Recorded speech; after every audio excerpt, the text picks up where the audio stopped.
से बात किया। उन्होंने कहा ना ऐसा काम नहीं हो सकता है। हमने कहा कि मैं एक गांव की बात नहीं कर रहा हूं, पूरे प्रदेश का भ्रमण करता हूं। और जब मैं तहसील चाप के बतियाया तो एमडी साहब कहना चालू कर दिए कि जो प्राइवेट वाले हैं सही में ऐसा काम कर रहे हैं, इससे हम भी परेशान हैं, क्या करें। हमने कहा तुरंत एक्शन लीजिए। और रात को 12 बजे के बाद ही हमको फोन आ गया कि एक्सीएम साहब उस गांव का दौरा करने पहुंच गए।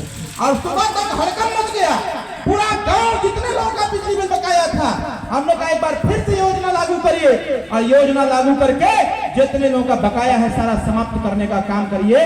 यह गरीब आखिर कहां से इतना बिजली बिल दे पाएगा। इन सारी समस्याओं को जड़ से समाप्त करने के लिए माननीय प्रधानमंत्री जी ने एक योजना बनाया है। अपने विभाग पंचायत राज विभाग के माध्यम से होने वाला है। हर घर पर सोलर पैनल लगेगा और हर घर को बिजली दिया जाएगा सोलर पैनल लगा करके। साथियों, इस प्रकार की व्यवस्था पंचायत राज विभाग देने के लिए तैयार है। मैं ज्यादा कुछ नहीं कहते हुए मैं उपस्थित सभी लोगों को मैं फिर से एक बार बधाई देते हुए अपने युवा साथियों को बहुत बहुत धन्यवाद देता हूं। और हमारे बीच में श्री धर्मेंद्र राजभर जी हैं, राजमोहन राजभर जी हैं, सूरज राजभर जी हैं,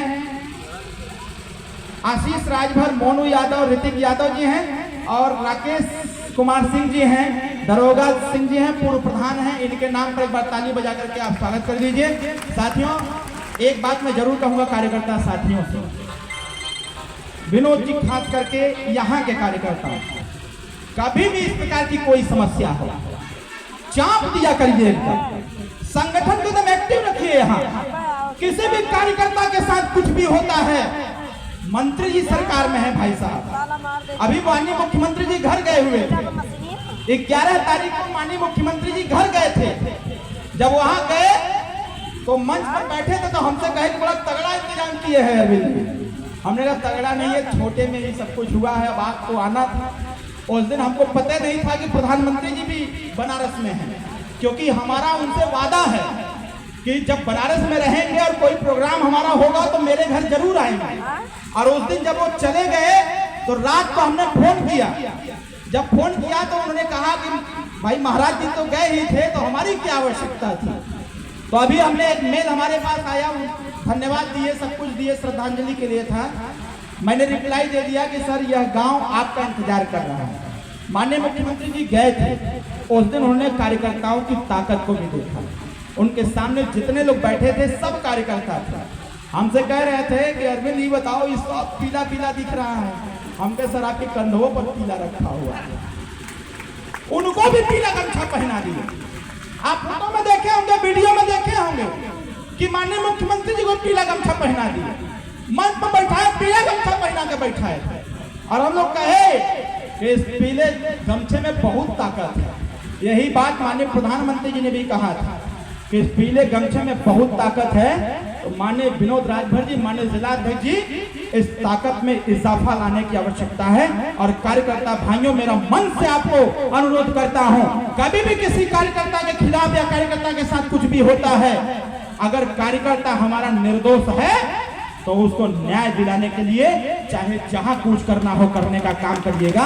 2 घंटे के अंदर हम हाजिर हो जाएंगे आपके बीच में, 2 घंटे के अंदर हम हाजिर हो जाएंगे आपके बीच में। और कार्यकर्ताओं के सम्मान के साथ समझौता में कभी बर्दाश्त नहीं कर सकता। इसीलिए युवा जागरूकता सम्मेलन रखा हुआ है। सुरेश भाई, थोड़ा टीम को और मजबूत करो भाई। जिस प्रकार से आज इतने मोटरसाइकिल के हमारे युवा साथी आगे आगे मोटरसाइकिल लेके चल रहे थे, जय पहले का नारा लगा रहे थे, इस संख्या बल को और बढ़ाओ, ताकि जब किसी थाने पर कूच किया जाए तो कम से कम 5000 मोटरसाइकिल रहे। और मैं 2 घंटे के अंदर आऊंगा, ताकि यह पता चले ये समाजवादी के कार्यकर्ता नहीं है, यह दोनों चीजें जानते हैं। यह नरम दल की स्थापना भी करते हैं और गरम दल की भी स्थापना करते हैं। क्योंकि न्याय अगर कागज और कलम से मिलेगा तो हम कागज और कलम का इस्तेमाल करेंगे। अगर न्याय संविधान से मिलेगा तो संविधान कहता है कि शांतिपूर्ण तरीके से आप धरना प्रदर्शन करके न्याय ले सकते हैं साथियों, तो हम उसका भी इस्तेमाल करेंगे। इन्हीं जनशक्तियों के साथ उपस्थित सभी लोगों को मैं बहुत बहुत बधाई देता हूँ। सुरक्षा में लगे सभी सुरक्षा कर्मचारी अधिकारियों का एक बात और कहना चाहता हूँ, याद आ गया। हमारे पीएसओ साहब इशारा कर रहे हैं कि सर हमारी वाली बतिया छूट जाता है। हमारे पीएसओ साहब इशारा कर रहे हैं कि सर हमारी वाली बात छूट जा रही है। तो हमको याद आ गया एक बात और है पुलिस की भी लड़ाई हम ही लोग लड़ते हैं भैया, क्यों विनोद जी? इनकी लड़ाइयाँ तो हम ही लोग लड़ रहे हैं।